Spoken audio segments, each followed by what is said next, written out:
Hey YouTube, I'm Danny, and in this video I'll be giving my first impressions of the Call of Duty Warzone. Call of Duty Warzone is the latest installment of Battle Royale genre from the Call of Duty franchise.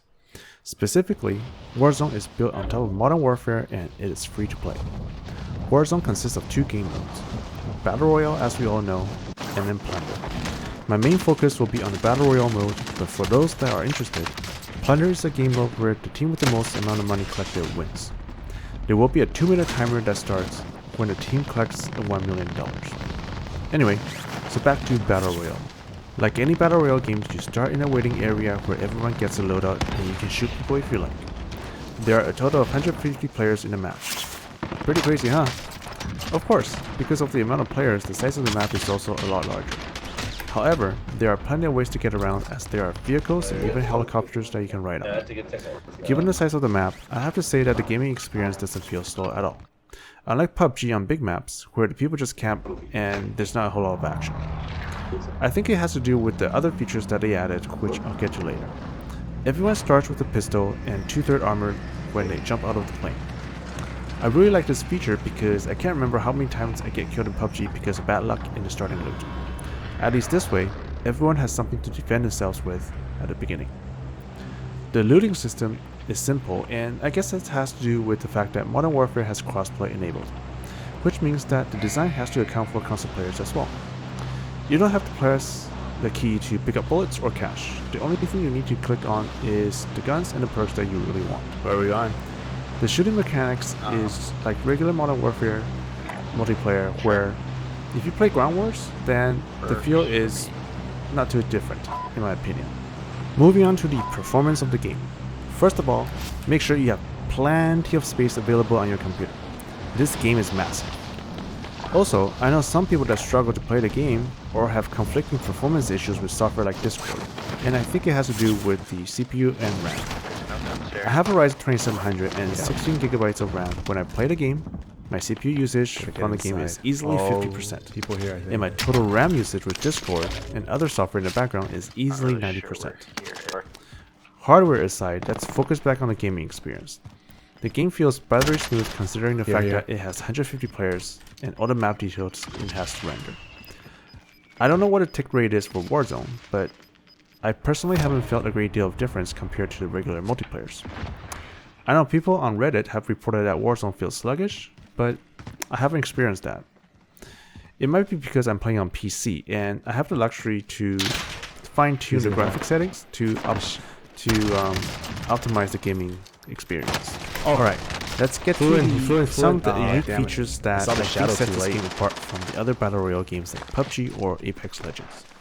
First thing is the contract system, where you can either hunt people or secure a loot box. There's also one more contract where you can secure a location. Whatever the contract is, it will show a yellow circle on the map indicating where you need to go. If the contract is a bounty hunter, the opposing team will see if you are getting closer to them with a threat meter. I am personally a big fan of the contracts because it prevents people from camping and forces people to get out and complete the objectives in order to get an upper edge in the game. I think this is the main reason why the game feels fast even though the map is huge. The next feature on the list is the buy station. The buy station is the place where you can use the money you collected to buy stuff.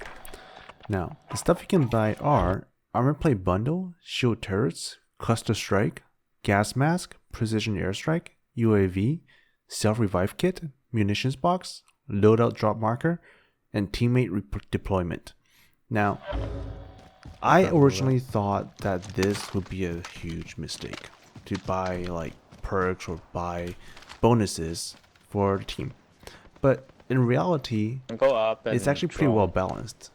So, for example, precision airstrike and cluster strike is pretty useless at the beginning because the map is still quite open.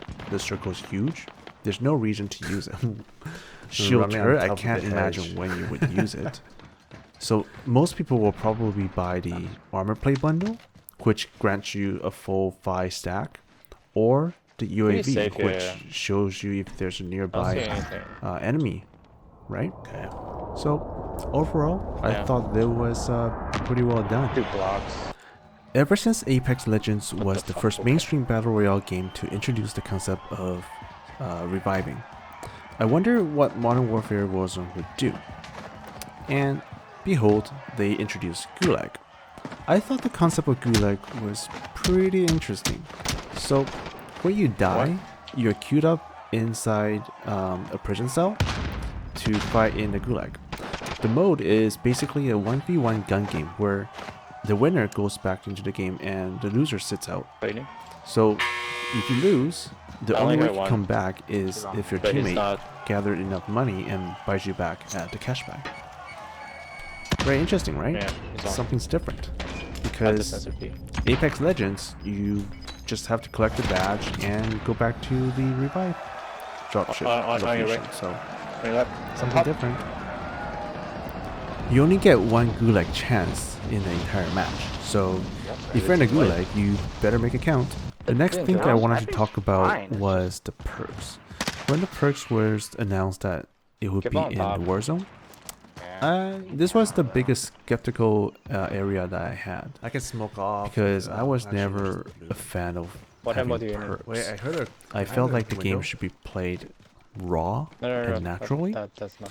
But after having played it for a few days, I realized the perks really don't help that much. I mean, it does. For example, if you have Ghost or Dead Silence, sorry, not Dead Silence. If you have Ghost or if you have Cold-Blooded, it does help in a game to prevent from UAV scanning or from thermals. But other than that, it gives just a marginal advantage to the user.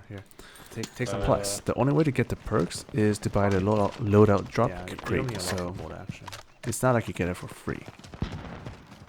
Now, having said the loadout drop, let's talk about it. So, instead of airdrops like in PUBG or the supply drop in Apex, which both have very similar design, you randomly get a location where there's a drop, and the drop is of random weapons or random equipment that you can pick up. So in Warzone, they did it differently.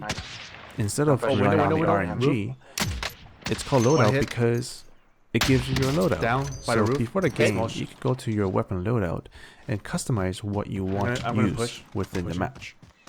And it removes the whole RNG factor from the game with regards to the drop. I hear something. So it's actually my shack. For example, in PUBG, down. This is you down. could go for a drop and it would be high risk because everyone would be going there. Some people would be camping instead.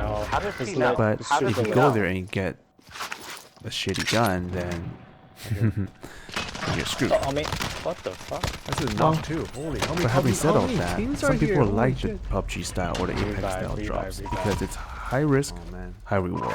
And usually, what you get from the crates is, well, worth it. Most of the time. In a short sentence, I would highly recommend this game if you haven't tried it yet.